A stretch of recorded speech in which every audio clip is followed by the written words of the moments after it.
back to the JR Takes Sportscast. As always, I'm Ryan Rogers alongside Jonah Hoffman. It's been a couple weeks since we've booted one of these things up, and in those 2 weeks, the Seahawks have gotten absolutely shellacked by both the 49ers and the Chiefs, and I can't say we didn't see that coming. It's part of why we haven't done an episode in a bit here, just because it's been a little rough. But to start things off on a high note, we're going to have some fun, and we're going to be roasting Marc Sessler's quarterback rankings. He does this QB column, the NFL QB Index, every Wednesday of the regular season. And right now he has Patrick Mahomes at number 1, which I can't really argue with. I mean, we just played against Mahomes a few days ago. I didn't think he looked incredible against us. I think the Seahawks pass defense actually did a pretty good job slowing down the Chiefs, besides Travis Kelce on that last drive. But the season Mahomes is having is just ridiculous. I mean, he's going to get he might break the passing yardage total this year. He has a decent chance to do it. Granted, that record was set in 16 games, but I don't disagree with Mahomes at number 1. Can you go back up? Yeah. I don't disagree with that either. It's where you go down the list where it starts to not make any sense. Agreed. Yeah, and I mean, the rushing touchdown Mahomes had against us was just ridiculous that he wasn't that cool. ESPN wouldn't shut the fuck up about it. I mean, and they were like, this needed to be on our number 1 play because Patrick Mahomes put his wrist down on the ground and then dove for the pylon. Big fucking deal. I mean, I agree with you, but it still was pretty impressive. Okay, next on the list, we have Josh Allen at number 2. I don't think this is too egregious, but it is, I think Josh Allen has been kind of a turnover machine this year is the only issue I have with it. He's, created a bunch of touchdowns as well, and he's kind of put the team on his back a number of times this year. It almost feels to me like he thinks he needs to do that or something, almost like he's trying to do too much. Yeah, and I don't think that that's the case. I mean, that team is loaded. Mm-hmm. Their run game is a lot better than I thought it was. Yeah, Devin Singletary is not bad, and James Cook is looking pretty decent. Kind of a slip back situation there. But yeah, I would definitely be putting Josh Allen top 3. So I can't be too upset at Marc Sessler for putting him at number 2. But I do think that his number 3 guy on his list, Joe Burrow, I would put him as number 2 right now because he's having a phenomenal season. If Geno keeps playing the way that he's been playing, then we might end up having Joe Burrow leading the league in completion percentage at the end of the year because they're pretty neck and neck right now. But Geno's been kind of falling off as our team has been falling off these last few weeks. So there's a chance Joe Burrow might end up, being top 3 in touchdown passes and leading the league in completion percentage with 5 rushing TDs. That's pretty impressive. And that Cincy team has really caught fire lately. Yeah. I remember at the beginning of the year, a lot of just the narrative behind the Bengals was the thought that they would be that Super Bowl hangover team. But it's just been quite the opposite, actually. The Rams were actually that team. Yeah. The Rams are having the most pathetic championship defending team or season ever. Yeah, I think if they lose one more game, they'll be the most lost team following a Super Bowl victory. Yeah, that would make sense. The most losses.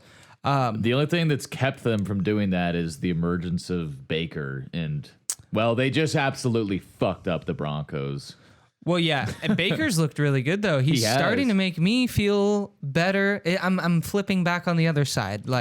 First I was embarrassed about my Baker take. Well, first I wanted Baker, then I was embarrassed about Baker. Now I'm like, well, maybe I was right. I think what this season has shown to me, considering the way Russell Wilson has played, considering the way Geno Smith has played, and Baker being in the Panthers and the Rams within, just a few games.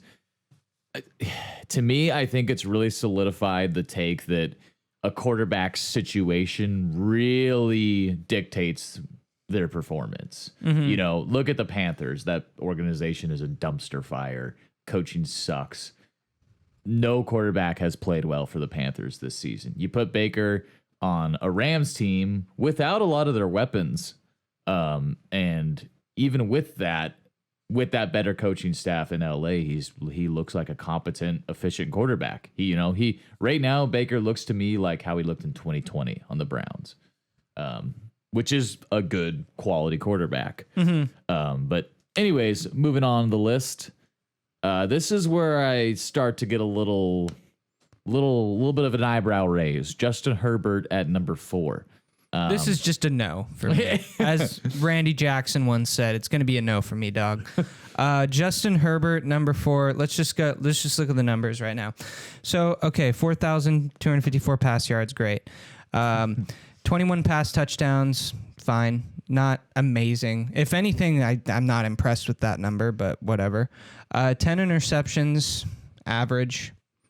146 rushing yards, nothing to freak out over. So, I mean, that's less than 10 rushing yards a game. So, and 7 fumbles. So, I mean, those are just kind of average numbers, if you ask me. The yards and the completion percentage 68%, and the yards 4,200. But everything else, I'm like, He's also kind of been captain check down this whole season. I think the issues with the Chargers lie with the coaching staff and the play calling, because the guy is the strongest arm in the league, arguably, and he's throwing 2 yards past the line of scrimmage most plays in that offense, which is just dumb. But I feel like this ranking is based way more on talent than production, which I feel like when you're making a quarterback rankings list during the season, it has to be based purely on performance, in my opinion. Yeah, I agree. Because, I mean, why have the numbers under the name at all if the numbers don't mean anything? And it's based on the fact that Justin Herbert can throw the ball 65 yards without taking a step or whatever it was. Yeah, I mean, if we're ranking the NFL quarterbacks based on arm talent, then Joe Burrow goes to like 20 and Justin Herbert goes to maybe number 1. But I think it's interesting that if you were to rank this purely on arm talent, 3 of the top 4 guys would definitely be top 3. But anyways, moving on. I don't disagree with this take, actually. Me neither. I think Trevor Lawrence is playing like a top 5 quarterback right now. I think it has to do with his coach.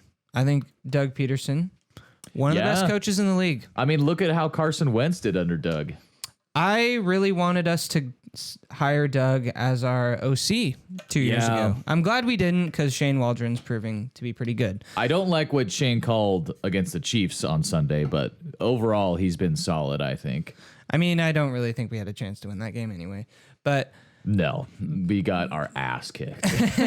But I can agree with these numbers. I mean, certainly taking a leap from his struggling rookie season last year. 24 touchdowns, 7 interceptions. It's really weird how we've kind of seen, like 10 years ago, 7 interceptions in a season. That's like insanely good. Yeah, that was spectacular. Now that's kind of the norm. Not throwing more than 10 picks in a season. It's kind of expected of you. Yeah, I feel like a good quarterback season in 2022 is like 30-ish touchdowns, 12 or less interceptions, and like a pretty good rating and completion percentage. And a great season is like you have like 4 interceptions and like 38 touchdowns. Because that's kind of how Aaron Rodgers and Tom Brady have played the last couple seasons. I don't really... I think fumbles are obviously an important stat to look at from a negative stance, but I don't think they're as meaningful as interceptions per se, just because a lot of the times with fumbles, it's a quarterback getting strip sacked or, something that you could blame on someone else why it's happening. I think fumbles are a stat that's not as black and white as interceptions are, because, interceptions most of the time, unless it's a tip pass on a drop by the receiver or something, it's a quarterback mistake. Whereas fumbles, if you just get blindside hit while you're trying to release the ball on a free rusher that was, blew past the lineman, I don't really put that on the quarterback. But then you think of like the Kyler Murray fumbles where he takes off and scrambles and just And just has the ball like in his 4-inch not hands. protected. Yeah, just running around with the ball in one hand. Yeah, so that, you put squarely on the quarterback. But, I mean, when you just look at the raw number of fumbles, it doesn't tell the whole story. Whereas I feel like interceptions is more fair. Right. So anyways, top 5 overall, decent list. I think Justin Herbert's a little high, but not going to complain too much about it. But I am going to complain about this. Dak Prescott at number 6, best quarterback in the NFC. Fuck off. I couldn't disagree more with him or with Sessler. What was this? Marc Sessler. Yeah. Couldn't disagree with Marky Mark more. I mean, first of all, he hasn't played the same amount of games as everyone. Not that that's even anything I have an issue with. I'm just saying if you're going to put him at number 6, at least make it a guy that's been here the whole season. Number 2, he has 11 picks since he's returned from injury. That's not good. Yeah, he's been a turnover machine since he came back. He's averaging 2 TDs and a little over 1 interception per game. That's mediocre. That's not great. Yeah. The completion percentage is good. The yards are pretty good, but the production, points and turnovers wise is not something I'm going to be excited about. And Dak has had good seasons. I don't think he's having a great year this year. I think he's pretty mediocre this season. He wouldn't go in my top 10, probably top 14 or so, but Dak Prescott as the best quarterback in the NFC is ludicrous to me. Yeah, I actually want to see Kirk Cousins' numbers because I would argue he's been the best NFC quarterback. Oh, yeah. There he is sitting at number 9. Well, I mean, we'll get back to Kirk, but you just at a glance, much better. Yeah. Geno Smith, much better numbers. Next on the list is Tua Tagovailoa. Don't really know how to say his last name still. 64.8 completion percentage, quite a bit of yards. Leading the league in yards per attempt, which is understandable given Tyreek Hill and Waddle. They're insane deep threats and yard after catch machines. 25 TDs, 8 picks. Not really much of a threat to rush on the ground. I think his description of Tua's season, calling it polarizing, is pretty accurate because a lot of people, were throwing Tua into the MVP conversation a few weeks ago before they lost some games. And a lot of people think that he's a total system quarterback. I lie somewhere in the middle with him. I think Tua throws with great anticipation and is accurate. And with the offense he's in right now, I mean, did you fault Patrick Mahomes for having Tyreek Hill and Travis Kelce in all those MVP seasons? No. So why are we faulting Tua for having Tyreek Hill and Jalen Waddle? It doesn't seem fair. Yeah, I agree. I will say too, to Tua's defense, those 8 picks, 3 of them happened on Sunday. So after he got a concussion, which we just found out that they didn't. Man, are the Dolphins trying to put Tua in a mental hospital? Because they are not really taking good care of that guy's health at all. It's really sad to see, actually.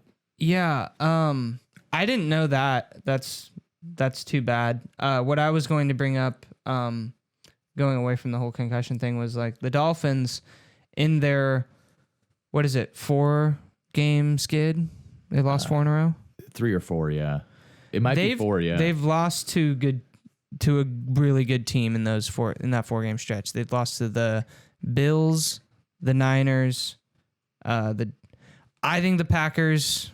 I think the Packers are going to win out and possibly run the table, as Aaron once said. They've looked like a good team ever since the emergence of Christian Watson. That offense has come alive, and the defense was never a problem for the Packers this season. But I forget the 4th team they played. But my point being was, they've lost 4 in a row or whatever, but they've lost to 4 really good teams.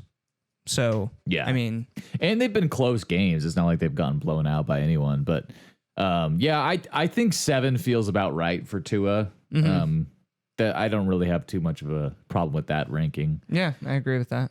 And then we got our boy who's still not writing anyone back, Geno Smith at number 8. I think that feels about right for Geno this year. I know his play has fallen off in recent weeks, but honestly, like Geno has been playing adequate.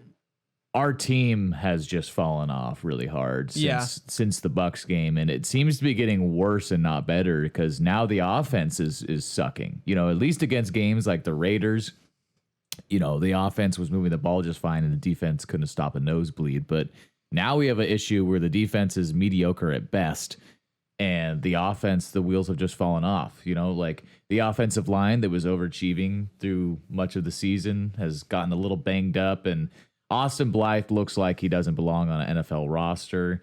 The two-headed duo of Gabe Jackson and Phil Haynes at right guard is atrocious. They both look like they need to be cut. And the rookie tackles have kind of looked more like rookies recently. Yeah. So you couple that with the fact that all of our running backs have been banged up and Tyler Lockett is out. And what's Geno supposed to do? I mean, there's been some plays he's made out there that I didn't like. I think he's tried to force the ball to DK a little too much in recent weeks. But again, this is what happens when a guy starts pressing because he has the pressure of, you know, the literal pressure that the defense is putting on him, but the added pressure of knowing that he has to score on every drive to have a chance. So I think all things considered, Geno has played like a top 10 quarterback this season, and 8 feels just about right. Leading the league in completion percentage, almost 4,000 yards. He's likely to surpass that in this next game. 27 touchdowns, 9 picks. A lot of those picks have come in recent weeks, but I'm not gonna, freak out too much about him. But yeah, I think Geno has been a top 10 guy this season. Yeah. I think Geno, obviously in the past couple weeks, he has come crashing back down to earth. Sort of, I think you said the other day, kind of resembling more of his New York Jet days. Not that bad, but he just hasn't really, he's kind of been not the playmaker that we saw early on in the year. And I think some of that has to do with the run game. Yeah, for sure. Kenneth Walker dancing around in the backfield. I was listening to KJ yesterday, and obviously this is kind of a no shit thing to mention, but KJ was saying how one of his favorite things is a patient running back, because if he's just gonna stand behind the line of scrimmage, makes it easier on the linebackers to go in the backfield and get him. Yeah. Because you're just giving them more of an opportunity to get a tackle for loss.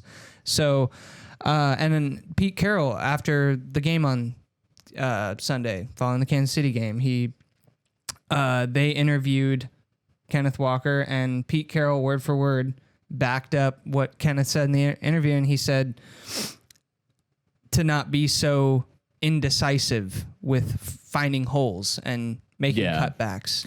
I think that's something he's going to get better at in time, but it didn't feel like this watching the game, but Kenneth Walker got over 100 yards against Kansas City. Well, because the second half, they finally found the run game, but the first half, it was... First half was a different story. Yeah. Yeah, I still think Kenneth Walker is one of the most talented running backs in the league right now, but yeah, he definitely... It kind of reminds me of some times in Rashad Penny's rookie season where he just seemed too eager to bounce it outside instead of finding the hole. But if you go back and watch some of our early games when Rashad Penny was in, I think Kenneth is more physically talented, but Rashad Penny right now is a better runner. He's more decisive. He's better at just like finding the hole and hitting it.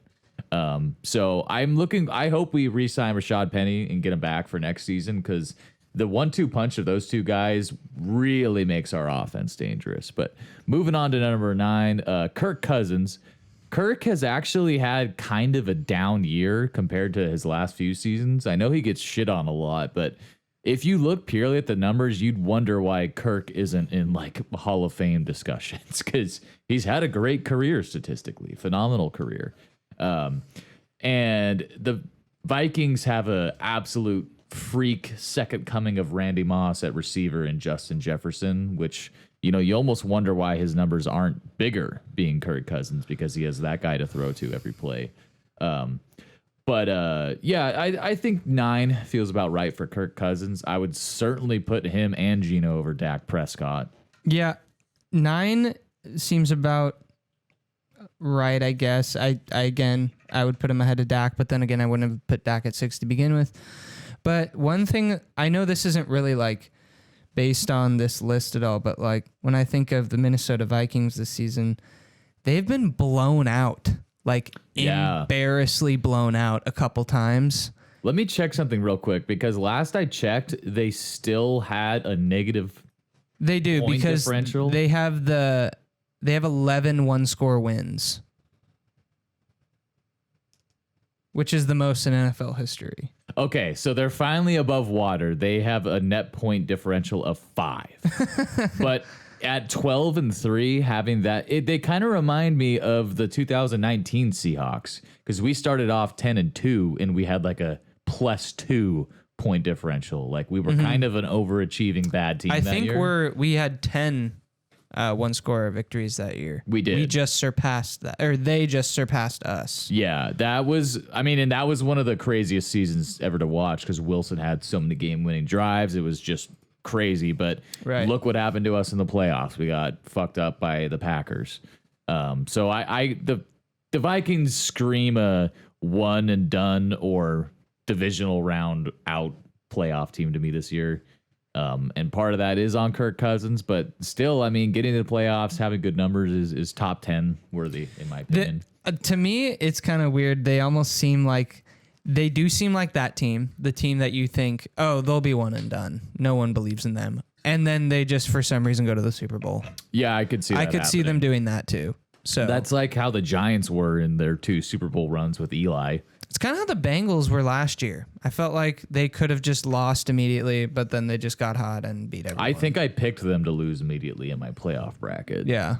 Number 10, Justin Fields. So Justin Fields' ascension has been nuts lately. That Bears team is not very good, but he is, honestly, as a runner, he looks as good as Lamar did during his MVP season. And he's missed a couple games, but he's already at 1,011 rush yards and 8 rushing touchdowns on the season, which is historic.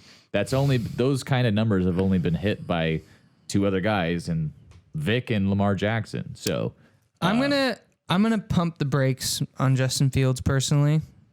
I'm not a believer in his passing game. We need to see one more season of him playing at this level and winning. Not just running for X amount of yards and still losing 31-14. I would really like to see what he could do with an actual good supporting cast. Well, that's what I was saying. I think going back to the draft, and if the Bears do have a higher pick than us, why would they take a defensive guy? They need like a playmaker at the receiver position. It would kind of make sense for them to trade down to a quarterback needy team. Or trade their pick for a receiver like the Titans did. Yeah, that would make sense. That would definitely make sense. I think there's a couple guys in this draft that people are pretty high on. Ohio State puts out great receivers every year, and that might have been a guy that he played with. But no, I think 10 might be a little high for Justin Fields right now, but I do think just as far as like a quarterback I would not want to play against right now, he's dang near the top of the list just because he's so hard to stop. Especially the Seahawks defense. Yeah, that would be miserable. Next on Mark's list, we got Aaron Rodgers at 11.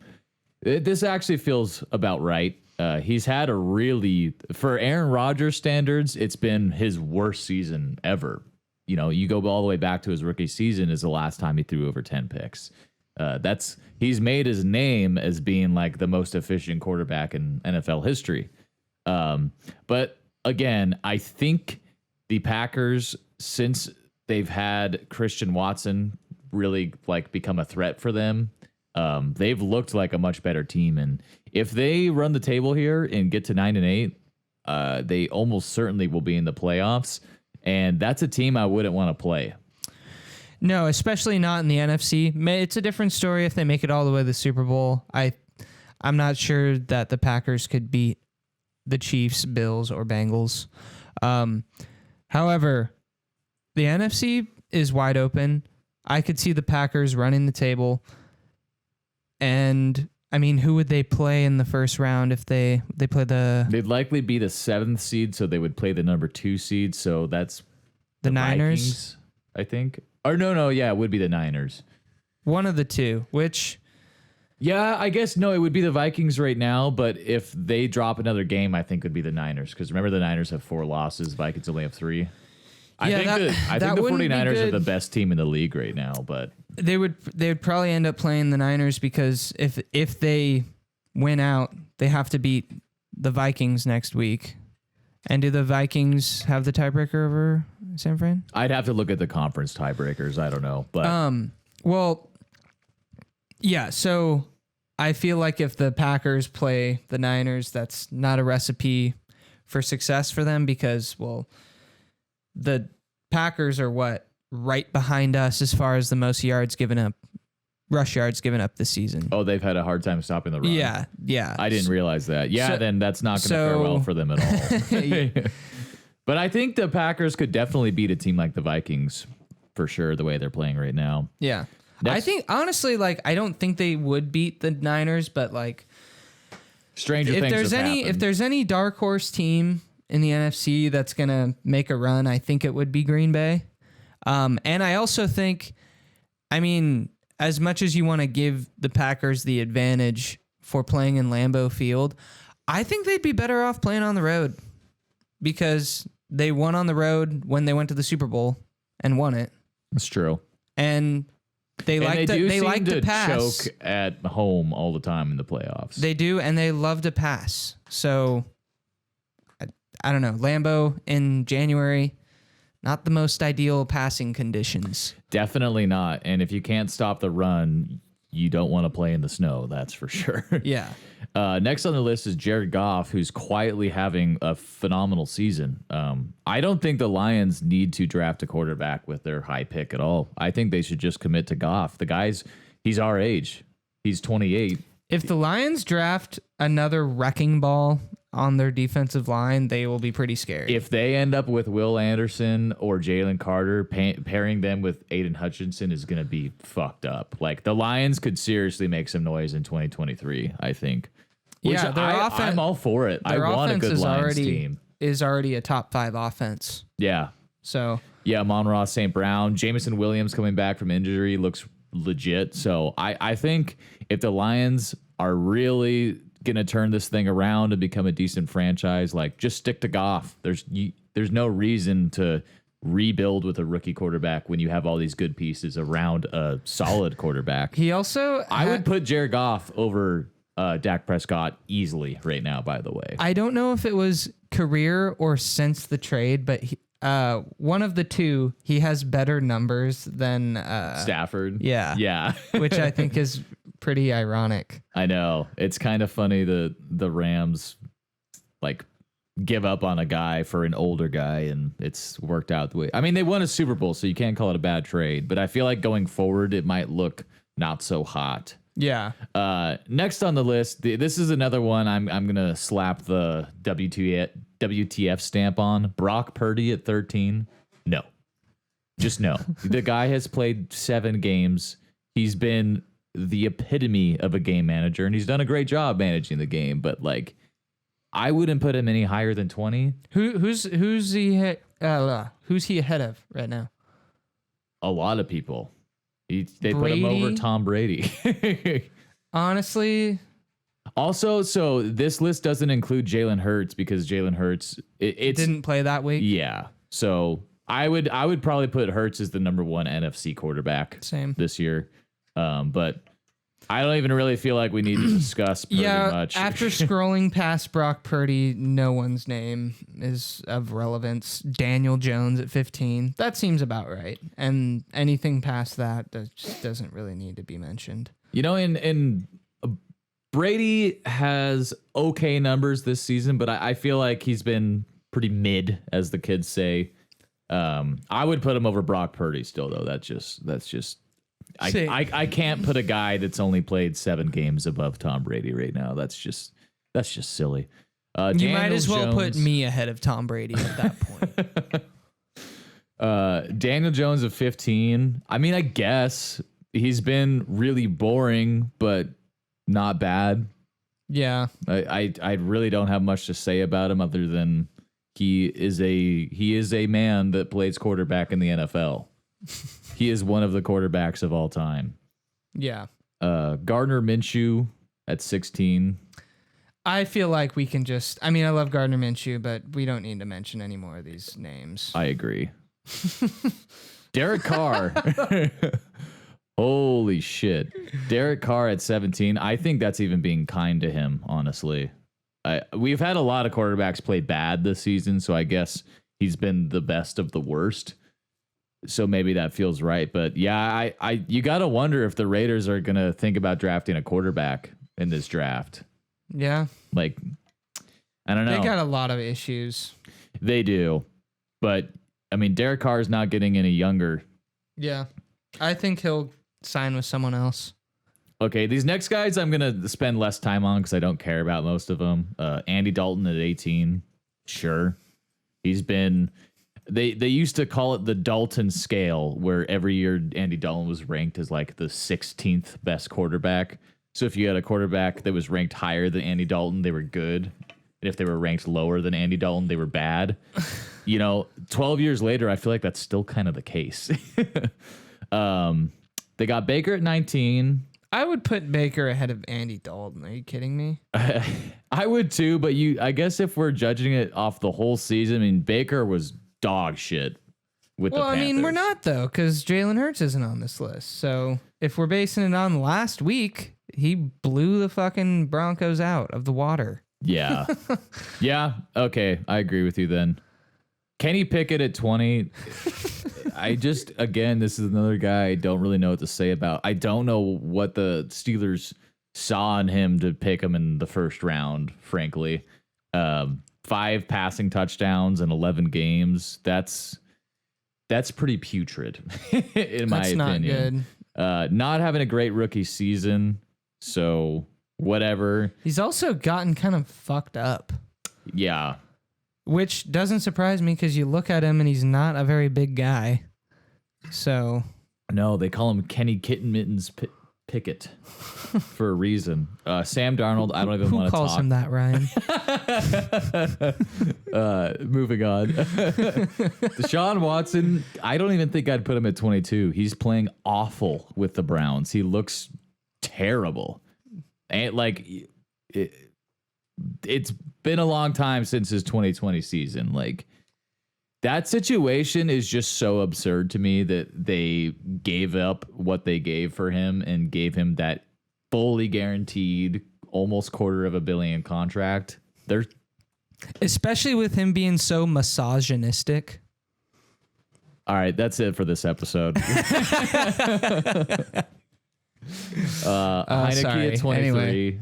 Sure. I don't even want to talk about Mac Jones. He still doesn't have... That's insane that he doesn't have 10 passing touchdowns with 12 games on the season. I don't know if the Patriots made a mistake with him or if just their offense is that bad. Dude, I think it's the offense. I think it is the offense. Matt Patricia. I didn't realize he was their offensive coordinator until 3 weeks ago. Yeah, I don't know why they thought that would work. Well, I feel like it's an arrogance thing. I feel like Bill Belichick thinks because he was dubbed the GOAT from his 20 or 2 decades of 6 Super Bowls in New England, that he just thinks he can do whatever he wants. He was like, oh, we'll just make my son be the D coordinator, the whatever, and have our old D coordinator be the offensive coordinator. It'll work. I don't know. The arrogance is strong with that one in New England, in my opinion. Yeah, I agree with you. I think they just need to get an actual offensive coordinator that knows what he's doing. So I just scrolled to the bottom of the list here, and I do have to say, I mean, Wilson is having an absolutely dog shit season, but I wouldn't put him below Trace McSorley or Tyler Huntley. I wouldn't put him Malik below Willis. Nick Foles. Nick Foles had one of the worst games I had ever watched on Monday. Yeah, I would put Russell Wilson right below Mac Jones right now at agree. 25. I think, like, I get it, but Russell Wilson at 31. I mean, just look at it objectively. Like, yeah, it's awful. It's an awful season. It's one that, you know, he's never going to be able to live down unless he turns this around. Zach Wilson at 32 is fine. He's the worst. But yeah, I think they're being a little harsh to Wilson here. Bias aside, Desmond Ridder looked barely like he belonged in the NFL. Davis Mills, terrible. Malik Willis is a running back right now. Like, come on. Yeah. But that pretty much wraps up Marc Sessler's list. Overall, I give him a C for his list. What do you think? I give him an F. No, I'm just kidding. He gets like a C, I would say, just because for his basic answers, he got the basic ones correct, but he also messed up on some of the basic answers, I think. Yeah, I feel like he didn't have a single based opinion in this whole list, to be honest. But yeah, that was fun. Took up some time to avoid talking about the Seahawks situation where we find ourselves at 7-8 after being 6-3. After that Chargers game, I really thought this team had a chance to be something special because the defense was playing great. The offense looked like a top 5 unit. Geno looked excellent. And it was really a mirage. I don't know how we managed to make the defense play so well for those few weeks, but ever since whatever switch was flipped on has been turned off, like this team looks about how we expected in the offseason, you know? Total lack of talent on both lines. Front seven is not great. There's just all sorts of problems, you know. It can't all be fixed in one offseason. So the 2023 draft is looking like it's just as important as the 2022 one was, where we need to nail like 6 of these picks to have a chance to be good next year. I want to say I'm starting to change my mind about what we should do with our first pick. Oh, yeah? I think we should get Bryce Young. Yeah, I don't think really we're going to have a chance to. If the Texans, for whatever reason, don't take him, I just feel like you look at Trevor Lawrence right now, and he was like the clear-cut generational talent when he got drafted. And last year you saw him, and I don't know about you, but I was like, wow, this guy is really like he's the next Peyton Manning, seriously. Like, yeah, I didn't look like that to me. And now this year I'm finally starting to see, like things are starting to click around him, and they're starting to win like because of him, not in spite of him. And I'm just like, if we could get that generational talent, and Bryce Young, I mean, I was watching highlight film of him the other day. Is he your top quarterback in this class? Yeah, I would take him over CJ Stroud for sure. Really? Yeah. I would much rather have CJ Stroud than Bryce Young personally. Like I think Bryce Young is really good, but I just think he's too small personally. I don't think that's something that can't be changed. I mean, I just like he's already had a few injuries in college due to his size. That's my biggest thing with him is like I don't see him being able to bulk up enough to compensate for that. He looks great, but I just want us to have a big quarterback. Based on how I've seen Geno play, like after all the years of rust, like it was fun, it was awesome. But I think when you have someone that, you know, can stand in the pocket and deliver strikes over the middle without having to, you know, just being taller, like I'm a little more interested in that for the quarterback prospect. But I wouldn't hate it. Like I wouldn't be upset if we picked Bryce Young for sure. But I think the best 2 players in this draft are Jalen Carter and Will Anderson. So for me, it's simple. Whichever one of those guys is available, pick one of them and I won't be upset. But if we did take CJ Stroud or Bryce Young, I would be intrigued. I would be very intrigued. It would be exciting. Yeah. Like, because we still have that other first round pick that we can use on defense. So I wouldn't hate it. I would hate if we picked Will Levis or that other guy, Tanner McKee. I have no interest in Tanner McKee. Those two guys in the first round, I will be pissed. The only quarterbacks in this draft I really like are Young, Stroud, and Anthony Richardson, purely as a prospect. Richardson is not going to be able to play next season. He's not ready, but he's only 21. So, but I also have been thinking, I think with our first or second round picks, one of the four, we should take a receiver. I think we really, really need help at receiver because look at how our offense looked without Lockett. I think DK is great, but teams just double him. And when we don't have a number two that can routinely get open the way Tyler Lockett can, it's like, it's really hard to move the ball. Yeah. So I would definitely be down to take one of these like super talented guys. And anyways, one last thing before we wrap up here. We got a game against the Jets this weekend. How do you think it's going to go? I think we're going to win. I'm bummed out that Zach Wilson's not playing. I know. I wanted to play Zach Wilson so bad. God, he is just a little douchebag, isn't he? Yeah. I didn't think that. I didn't really think that until this year, and then seeing him answer questions, and I don't know. Maybe it's the media shaping him and making the narrative and having the light on him. Maybe it's making him look like a kind of a shitty guy, but I mean, it doesn't look like he knows how to handle responsibility. It doesn't look like he knows how, first of all, to lead a group of men. Mm-hmm. I mean, what we have, the footage and evidence of that speaks for itself in post-game press conferences. Yeah. And so it's a bummer, though. You don't want to see someone go through that. I'm sure it's not easy, and I'm sure they probably don't feel great. Yeah, knowing that. I feel bad for him because he's a kid and he's like 23. Like he's not an old guy at all. But that being said, I cut him for a backup kicker on my dynasty fantasy team. So what does that tell you? I don't. Yeah, I think we're gonna win even if they play Mike White because, I mean, are you a Mike White truther? Do you think they should stick to him?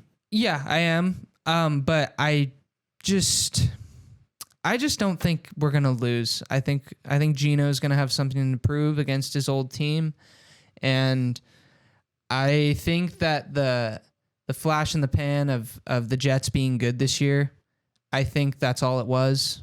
I think they're about a 500 team. Yeah. I think they're getting better though. They're like where they should be in their rebuild. They're kind of like where we're at, I would say. Yeah. I think I would still rather be us than the Jets because fuck the Jets. But yeah, I think that's a fair assessment. All I want out of Sunday's game is for Tariq Woolen to pick off Mike White and for DK to burn Sauce Gardner. Yeah, that would be nice. I was wondering about that the other day. Like, what a guy like DK, this is what, third or fourth year in the league? Fourth, yeah. Fourth, going up against a prospect like that, you got to think like, okay, I'm going to fucking dominate you the whole game. Get ready. He has like 30 pounds of muscle on Sauce, so that I think is going to be a factor in that matchup because DK seems to have more issues with like the corners that are willing to just fight him essentially. Yeah. But anyways, I think we win the game. I think if we lose the game, if we lose the game, the season is over. We have to win out to have a chance at the playoffs. So, yeah. At the very least, if we lose, we can finally just start talking about the draft and the draft only and not worry about the playoffs. But I like us to win. I like us to win out and maybe sneak in. So that is my prediction. Awesome. All right. Well, thanks again for tuning in. This has been JR Takes Sportscast signing off. Yep. Thanks for listening.